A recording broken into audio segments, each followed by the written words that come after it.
Chapter 8. Philosophy of History. 1. The theme of history.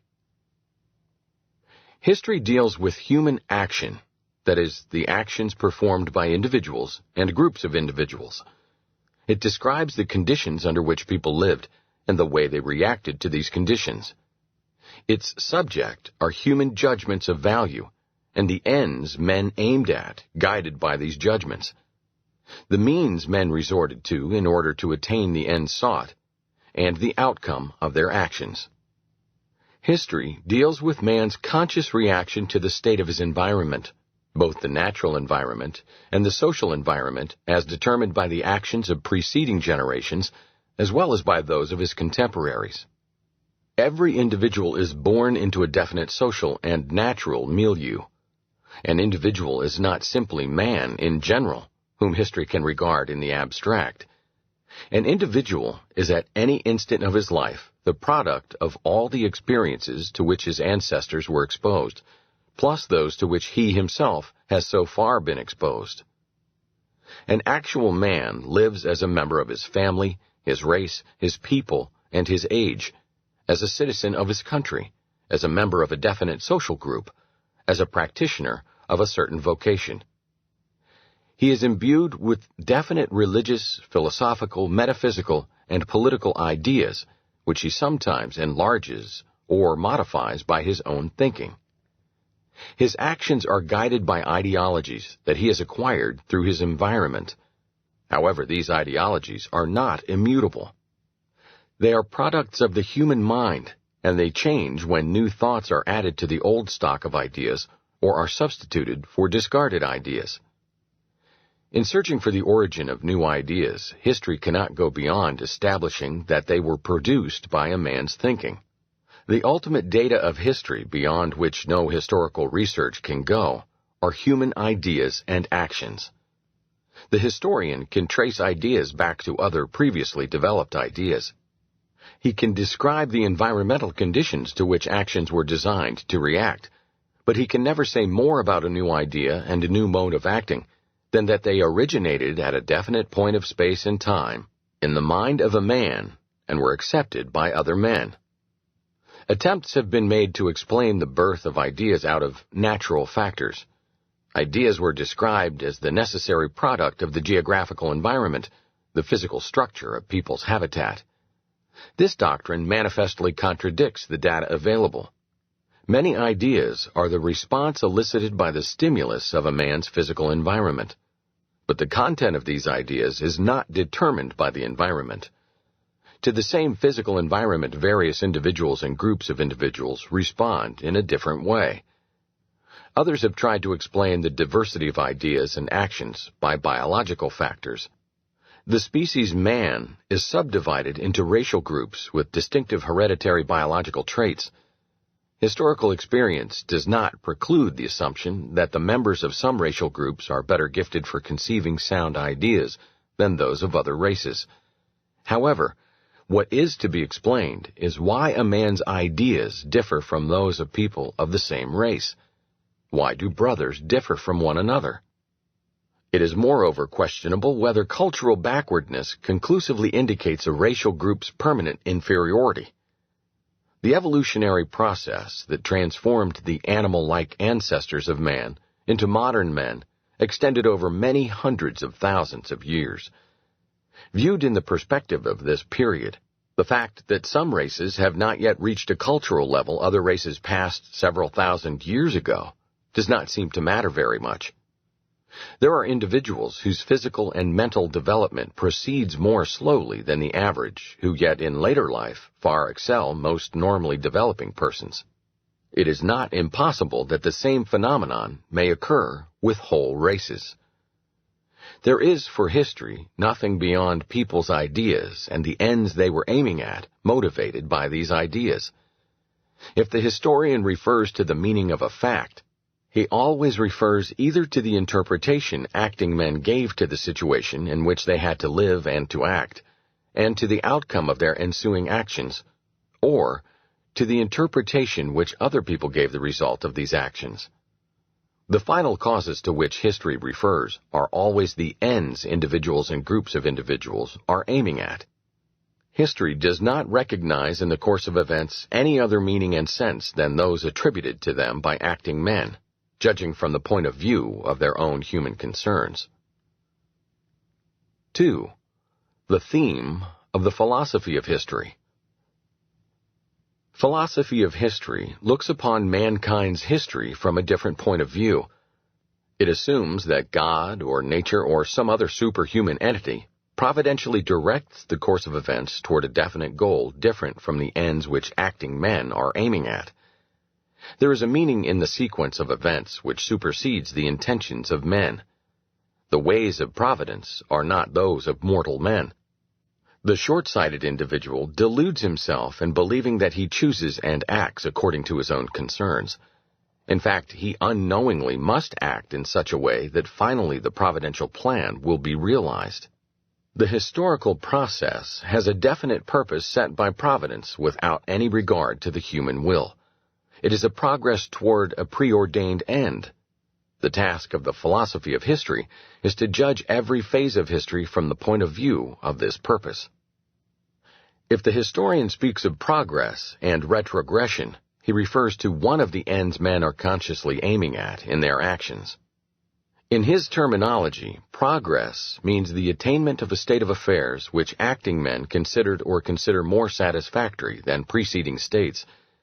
In the terminology of a philosophy of history, progress means advance on the way that leads to the ultimate goal set by providence. Every variety of the philosophy of history must answer two questions. First, what is the final end aimed at, and the route by which it is to be reached? Second, by what means are people induced or forced to pursue this course? Only if both questions are fully answered is the system complete. In answering the first question, the philosopher refers to intuition. In order to corroborate his surmise, he may quote the opinions of older authors, that is, the intuitive speculations of other people. The ultimate source of the philosopher's knowledge is invariably a divination of the intentions of providence, hitherto hidden to the non-initiated and revealed to the philosopher by dint of his intuitive power. To objections raised about the correctness of his guess, the philosopher can only reply, "An inner voice tells me that I am right and you are wrong." Most philosophies of history not only indicate the final end of historical evolution, but also disclose the way mankind is bound to wander in order to reach the goal. They enumerate and describe successive states or stages, intermediary stations on the way from the early beginnings to the final end. The systems of Hegel, Kant, and Marx belong to this class. Others ascribe to certain nations or races a definite mission entrusted to them by the plans of providence. Such are the role of the Germans in the system of Fichte and the role of the Nordics and the Aryans in the constructions of modern racists. With regard to the answer given to the second question, two classes of philosophies of history are to be distinguished. The first group contends that providence elects some mortal men as special instruments for the execution of its plan. In the charismatic leader, superhuman powers are vested. He is the plenipotentiary of providence, whose office it is to guide the ignorant populace the right way. He may be a hereditary king, or a commoner who has spontaneously seized power, and whom the blind and wicked rabble in their envy and hatred call a usurper. For the charismatic leader, but one thing matters: the faithful performance of his mission, no matter what the means he may be forced to resort to. He is above all laws and moral precepts. What he does is always right, and what his opponents do is always wrong. Such was the doctrine of Lenin, who in this point deviated from the doctrine of Marx. It is obvious that the philosopher does not attribute the office of charismatic leadership to every man who claims that he has been called. He distinguishes between the legitimate leader and the fiendish impostor, between the God-sent prophet and the hell-born tempter. He calls only those heroes and seers legitimate leaders who make people walk toward the goal set by providence. As the philosophies disagree with regard to this goal, so they disagree with regard to the distinction between the legitimate leader and the devil incarnate. They disagree in their judgments about Caesar and Brutus, Innocent III and Frederick II, Charles I and Cromwell, the Bourbons and the Napoleons. But their dissent goes even further. There are rivalries between various candidates for the supreme office which are caused only by personal ambition. No ideological convictions separated Caesar and Pompey, the House of Lancaster and that of York, Trotsky and Stalin. Their antagonism was due to the fact that they aimed at the same office, which of course only one man could get. Here the philosopher must choose among various pretenders. Having arrogated to himself the power to pronounce judgment in the name of providence, the philosopher blesses one of the pretenders and condemns his rivals. The second group suggested another solution of the problem. As they see it, providence resorted to a cunning device. It implanted in every man's mind certain impulses, the operation of which must necessarily result in the realization of its own plan. The individual thinks that he goes his own way and strives after his own ends, but unwittingly he contributes his share to the realization of the end providence wants to attain. Such was the method of Kant. It was restated by Hegel and later adopted by many Hegelians, among them by Marx. It was Hegel who coined the phrase, cunning of reason. There is no use arguing with doctrines derived from intuition. Every system of the philosophy of history is an arbitrary guess which can neither be proved nor disproved. There is no rational means available for either endorsing or rejecting a doctrine suggested by an inner voice. 3. The difference between the point of view of history and that of philosophy of history. Before the 18th century, most dissertations dealing with human history in general, and not merely with concrete historical experience, interpreted history from the point of view of a definite philosophy of history. This philosophy was seldom clearly defined and particularized. Its tenets were taken for granted and implied in commenting on events. Only in the Age of Enlightenment did some eminent philosophers abandon the traditional methods of the philosophy of history and stop brooding about the hidden purpose of providence directing the course of events. They inaugurated a new social philosophy, entirely different from what is called the philosophy of history. They looked upon human events from the point of view of the ends aimed at by acting men, instead of from the point of view of the plans ascribed to God or nature. The significance of this radical change in the ideological outlook can best be illustrated by referring to Adam Smith's point of view. But in order to analyze the ideas of Smith, we must first refer to Mandeville. The older ethical systems were almost unanimous in the condemnation of self-interest. They were ready to find the self-interest of the tillers of the soil pardonable, and very often tried to excuse or even to glorify the king's lust for aggrandizement. But they were adamant in their disapprobation of other people's craving for well-being and riches. Referring to the Sermon on the Mount, they exalted self-denial and indifference with regard to the treasures which moth and rust corrupt, and branded self-interest a reprehensible vice. Bernard de Mandeville, in his Fable of the Bees, tried to discredit this doctrine. He pointed out that self-interest and the desire for material well-being, commonly stigmatized as vices, are in fact the incentives whose operation makes for welfare, prosperity, and civilization. Adam Smith adopted this idea. It was not the object of his studies to develop a philosophy of history according to the traditional pattern. He did not claim to have guessed the goals which Providence has set for mankind and aims to realize by directing men's actions. He abstained from any assertions concerning the destiny of mankind and from any prognostication about the ineluctable end of historical change.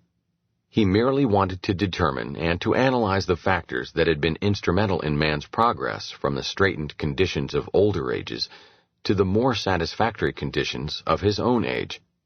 It was from this point of view that he stressed the fact that every part of nature, when attentively surveyed, equally demonstrates the providential care of its author, and that, we may admire the wisdom and goodness of God even in the weakness and folly of men.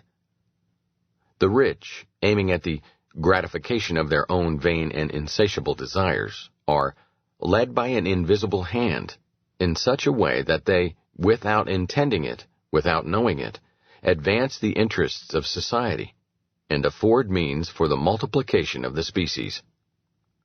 Believing in the existence of God, Smith could not help tracing back all earthly things to him and his providential care, just as later the Catholic Bastiat spoke of God's finger.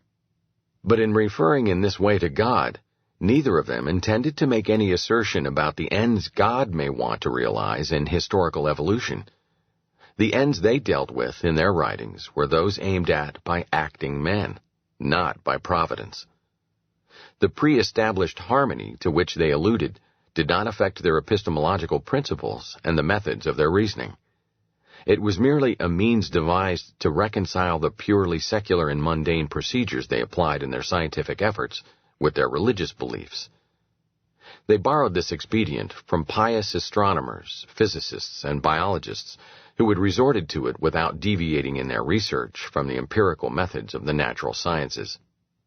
What made it necessary for Adam Smith to look for such a reconciliation was the fact that, like Mandeville before him, he could not free himself from the standards and the terminology of traditional ethics that condemned as vicious man's desire to improve his own material conditions. Consequently, he was faced with a paradox. How can it be that actions commonly blamed as vicious generate effects commonly praised as beneficial? The utilitarian philosophers found the right answer. What results in benefits must not be rejected as morally bad. Only those actions are bad which produce bad results. But the utilitarian point of view did not prevail.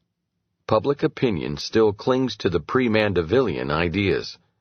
It does not approve of a businessman's success in supplying the customers with merchandise that best suits their wishes. It looks askance at wealth acquired in trade and industry, and finds it pardonable only if the owner atones for it by endowing charitable institutions. For the agnostic, atheistic, and anti-atheistic historians and economists, there is no need to refer to Smith's and Bastiat's invisible hand. The Christian historians and economists who reject capitalism as an unfair system consider it blasphemous to describe egoism as a means providence has chosen in order to attain its ends. Thus, the theological views of Smith and Bastiat no longer have any meaning for our age. But it is not impossible that the Christian churches and sects will one day discover that religious freedom can be realized only in a market economy and will stop supporting anti-capitalistic tendencies. Then they will either cease to disapprove of self-interest or return to the solution suggested by these eminent thinkers. Just as important as realizing the essential distinction between the philosophy of history and the new, purely mundane social philosophy which developed from the 18th century on, is awareness of the difference between the stage doctrine implied in almost every philosophy of history and the attempts of historians to provide the totality of historical events into various periods or ages. In the context of a philosophy of history, the various states or stages are, as has been mentioned already, intermediary stations on the way to a final stage which will fully realize the plan of providence. For many Christian philosophies of history, the pattern was set by the four kingdoms of the book of Daniel. The modern philosophies of history borrowed from Daniel the notion of the final stage of human affairs, the notion of an everlasting dominion which shall not pass away. However Hegel, Kant, and Marx may disagree with Daniel and with one another, they all accept this notion, which is an essential element in every philosophy of history. They announce either that the final stage has already been reached, Hegel, or that mankind is just entering it, Kant, or that its coming is to be expected every day, Marx. The ages of history, as distinguished by historians, are of a different character. Historians do not claim to know anything about the future. They deal only with the past. Their periodization schemes aim at classifying historical phenomena without any presumption of forecasting future events. The readiness of many historians to press general history or special fields, like economic or social history or the history of warfare, into artificial subdivisions has had serious drawbacks. It has been a handicap rather than an aid to the study of history.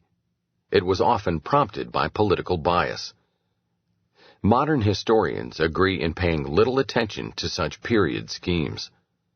But what counts for us is merely establishing the fact that the epistemological character of the periodization of history by historians is different from the stage schemes of the philosophy of history.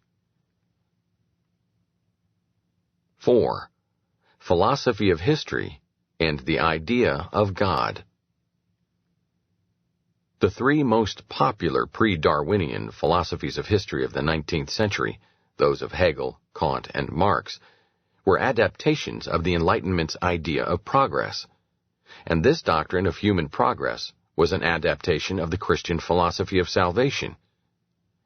Christian theology discerns three stages in human history: the bliss of the age preceding the fall of man, the age of secular depravity, and finally the coming of the kingdom of heaven. If left alone, man would not be able to expiate the original sin and to attain salvation. But God, in His mercy, leads him to eternal life.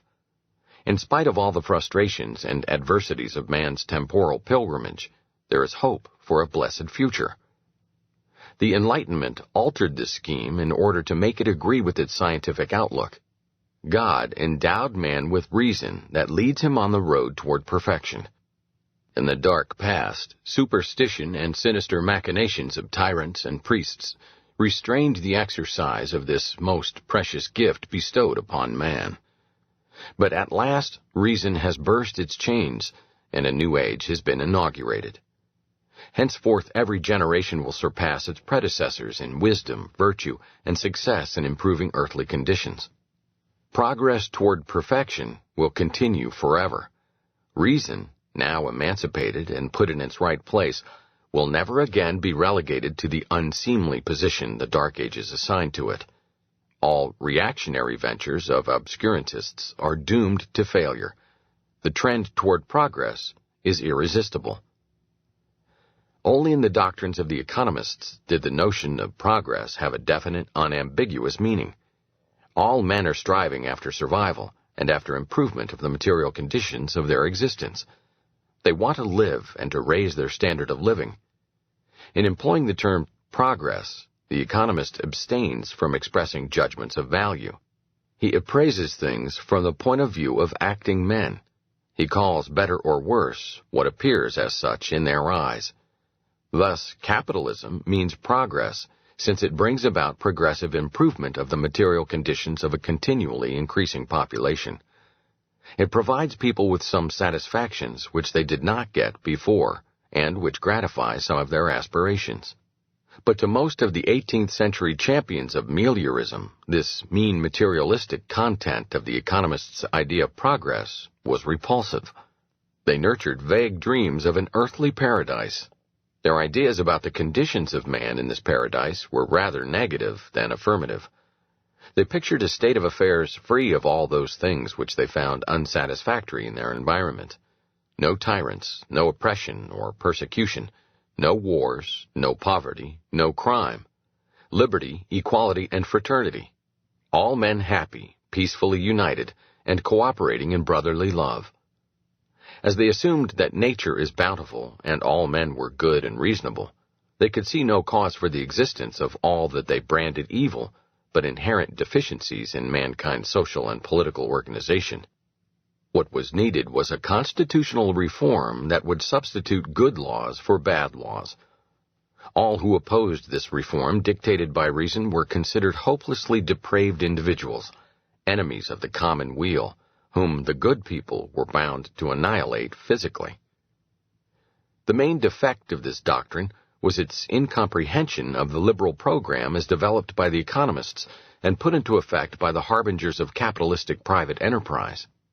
The disciples of Jean-Jacques Rousseau, who raved about nature and the blissful condition of man and the state of nature, did not take notice of the fact that the means of subsistence are scarce, and that the natural state of man is extreme poverty and insecurity. They disparaged as greed and predatory selfishness the businessmen's endeavors to remove need and want so far as possible. Witnesses to the inauguration of new ways of economic management that were destined to provide unprecedented improvement in the standard of living for an unprecedented increase of population, they indulged in daydreams about a return to nature or to the alleged virtuous simplicity of early Republican Rome. While manufacturers were busy improving the methods of production and turning out more and better commodities for the consumption of the masses, the followers of Rousseau perorated about reason and virtue and liberty. It is vain to talk about progress, pure and simple. One must first clearly designate the goal one has chosen to attain. Only then is it permissible to call an advance on the way that leads to this goal progress. The philosophers of the Enlightenment entirely failed in this regard. They did not say anything definite about the characteristics of the goal they had in mind. They only glorified this insufficiently described goal as the state of perfection and the realization of all that is good, but they were rather hazy in employing the epithets perfect and good. As against the pessimism of ancient and modern authors who had described the course of human history as the progressive deterioration of the perfect conditions of the fabulous golden age of the past, the Enlightenment displayed an optimistic view. As has been pointed out earlier, its philosophers derived their belief in the inevitability of progress toward perfection from the confidence they placed in man's reason. By dint of his reason, man learns more and more from experience. Every new generation inherits a treasure of wisdom from its forebears and adds something to it. Thus the descendants necessarily surpass their ancestors. It did not occur to the champions of this idea that man is not infallible, and that reason can err in the choice of both the ultimate goal to be aimed at and of the means to be resorted to for its attainment. Their theistic faith implied faith in the goodness of Almighty Providence that will guide mankind along the right path. Their philosophy had eliminated the Incarnation and all the other Christian dogmas but one: salvation. God's magnificence manifested itself in the fact that the work of His creation was necessarily committed to progressive improvement. Hegel's philosophy of history assimilated these ideas. Reason rules the world, and this cognition is tantamount to the insight that providence rules it. The task of philosophy of history is to discern the plans of providence. The ultimate foundation of the optimism that Hegel displayed with regard to the course of historical events and the future of mankind was his firm faith in God's infinite goodness. God is genuine goodness. The cognition of philosophy is that no power surpasses the might of the good, that is, God, and could prevent God from asserting himself, that God is right at the last, that human history is nothing else than the plan of providence. God rules the world. The content of his government, the realization of his plan, is the history of mankind.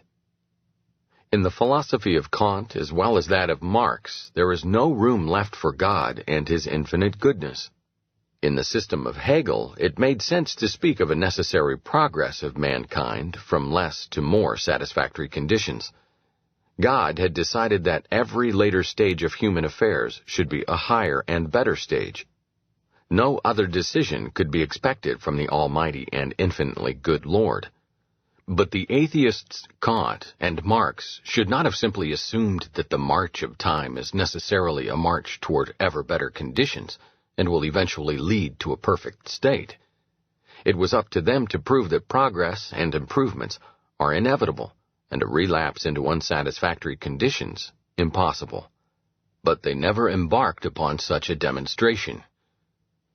If for the sake of argument one were prepared to acquiesce in Marx's arbitrary prediction that society is moving, with the inexorability of a law of nature, toward socialism, it would still be necessary to examine the question whether socialism can be considered as a workable system of society's economic organization, and whether it does not rather mean the disintegration of social bonds, the return to primitive barbarism, and poverty and starvation for all.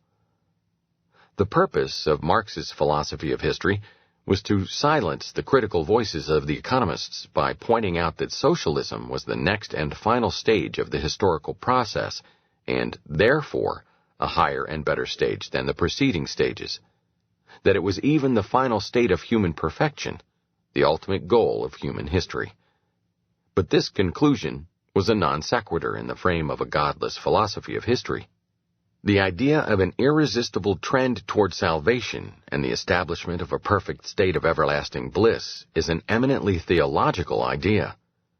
In the frame of a system of atheism, it is a mere arbitrary guess, deprived of any sense. There is no theology without God.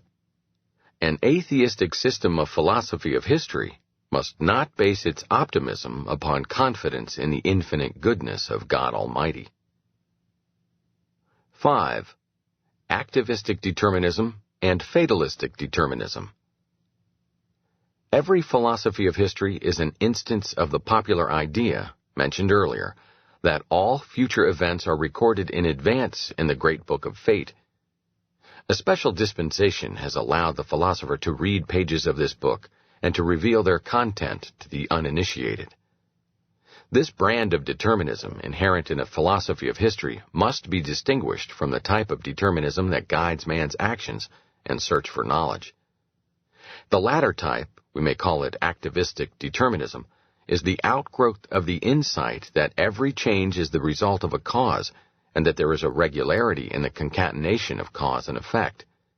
However unsatisfactory the endeavors of philosophy to throw light upon the problem of causality may have been hitherto, it is impossible for the human mind to think of uncaused change. Man cannot help assuming that every change is caused by a preceding change and causes further change. Notwithstanding all the doubts raised by the philosophers, human conduct is entirely and in every sphere of life, action, philosophy, and science, directed by the category of causality. The lesson brought home to man by activistic determinism is, if you want to attain a definite end, you must resort to the appropriate means. There is no other way to success. But in the context of a philosophy of history, determinism means this will happen however much you may try to avoid it, while activistic determinism is a call to action and the utmost exertion of a man's physical and mental capacities. This type of determinism, we may call it fatalistic determinism, paralyzes the will and engenders passivity and lethargy. As has been pointed out, it is so contrary to the innate impulse toward activity that it never could really get hold of the human mind and prevent people from acting. In depicting the history of the future, the philosopher of history, as a rule, restricts himself to describing big-scale events and the final outcome of the historical process. He thinks that this limitation distinguishes his guesswork from the augury of common soothsayers who dwell upon details and unimportant little things. Such minor events are in his view contingent and unpredictable. He does not bother about them. His attention is exclusively directed toward the great destiny of the whole, not to the trifle which, as he thinks, does not matter. However, the historical process is the product of all these small changes going on ceaselessly. He who claims to know the final end must necessarily know them, too. He must either take them all in at a glance with all their consequences, or be aware of a principle that inevitably directs their result to a preordained end. The arrogance with which a writer elaborating his system of philosophy of history looks down upon the small fry of palmists and crystal gazers is therefore hardly different from the haughtiness which in pre-capitalistic times wholesalers displayed towards retailers and peddlers. What he sells is essentially the same questionable wisdom. Activistic determinism is by no means incompatible with the, rightly understood, idea of freedom of the will. It is, in fact, the correct exposition of this often misinterpreted notion, because there is in the universe a regularity in the concatenation and sequence of phenomena, and because man is capable of acquiring knowledge about some of these regularities, human action becomes possible within a definite margin. Free will means that man can aim at definite ends because he is familiar with some of the laws determining the flux of world affairs. There is a sphere within which man can choose between alternatives. He is not, like other animals, inevitably and irremediably subject to the operation of blind fate. He can, within definite narrow limits, divert events from the course they would take if left alone. He is an acting being. In this consists his superiority to mice and microbes, plants and stones. In this sense, he applies the, perhaps inexpedient and misleading, term free will. The emotional appeal of the cognizance of this freedom, and the idea of moral responsibility which it engenders, are as much facts as anything else called by that name.